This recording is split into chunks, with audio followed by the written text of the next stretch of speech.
Bonjour à tous, je suis David Leclerc, votre analyste pour badgeinvestor.be. Voici la mise à jour en vidéo de mon avis concernant le SCP500 pour la semaine du 26 octobre.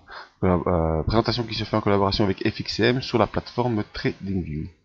D'abord l'information sur les risques, parce que vous savez que le marché comporte des risques et n'est pas fait pour tous les profils d'investisseurs. C'est à vous-même d'évaluer vos propres risques. Je ne suis pas là pour vous conseiller dans vos opérations. Ce que je vous conseille, c'est d'utiliser des comptes démo afin d'établir vos stratégies et voir si ces stratégies fonctionnent avant de passer en réel. Ma stratégie à moi, c'est l'analyse des impulsions, une technique qui me permet de vérifier et de suivre les tendances, mais également d'identifier les retournements, qui utilise différents outils dans le graphique, une technique que je peux également vous enseigner.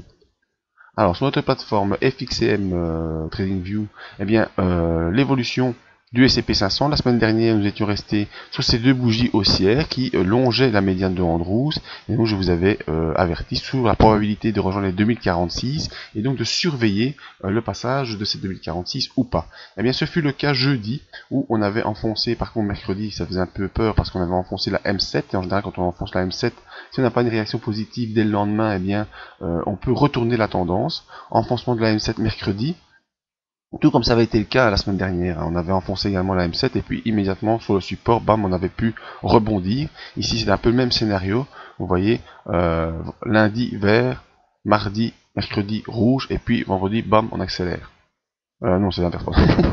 Donc, c'est lundi vert, mardi, mercredi rouge, jeudi on accélère et vendredi on confirme. Ça c'était le scénario de la semaine dernière. Cette semaine-ci, typiquement également le même scénario, tout à fait la même chose. Lundi, une petite verte, mardi, une rouge, on hésite, mercredi, une autre rouge, on vient enfoncer la M7, tout comme ce fut le cas ici, et puis vendredi, bam, une grosse verte, et vendredi, on confirme. Donc exactement le même scénario que la semaine dernière, où ici, on passe en force par un beau Marubozu vert, ici, hein, ça c'est vraiment des figures qu'il ne faut pas manquer, c'est une figure d'accélération haussière très importante, on passe au-dessus des 2046, on confirme la clôture 2072 au-dessus du support, et maintenant l'objectif facile à deviner, c'est la zone des 2127.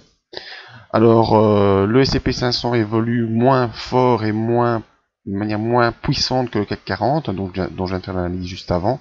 Vous pouvez voir sur le site également. Pourquoi? Parce qu'on reste dans les bandes de Bollinger, alors que le CAC 40, lui, sort de ces bandes de Bollinger.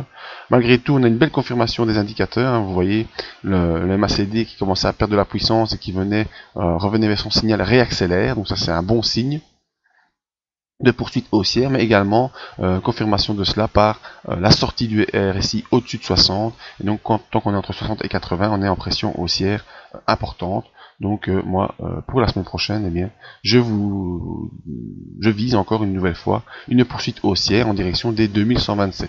Alors ça sera peut-être pas en ligne droite, peut-être qu'on aura un retour, un pullback, c'est-à-dire sur les 2046, donc petit pullback sur les 2046, à surveiller toujours cette M7, il faut rester au-dessus, la M7 pour l'instant est à 2038 points, et donc je vise pour la semaine prochaine, ou en tout cas avant la fin de l'année, hein, ça quasiment certainement, on rejoindra les 2127 points.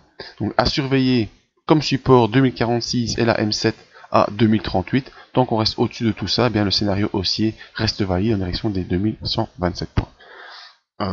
Pour confirmer tout cela, eh bien, je vous invite à rejoindre notre live qui se fera courant de semaine. Pour rester informé de tout ça, ben, rien de plus facile. Vous venez sur le site badgeinvestor.be. Voilà. Venez vous inscrire en bas de page dans la mailing list et vous recevrez dans votre boîte email toutes les analyses, tous les avis et également les liens de connexion pour les lives qui se font le matin. Alors j'en ferai un peut-être mardi, peut-être mercredi. Je verrai bien comment ça se présente pour essayer de confirmer ou pas les scénarios qu'on établit durant le week-end. Merci à tous et à bientôt.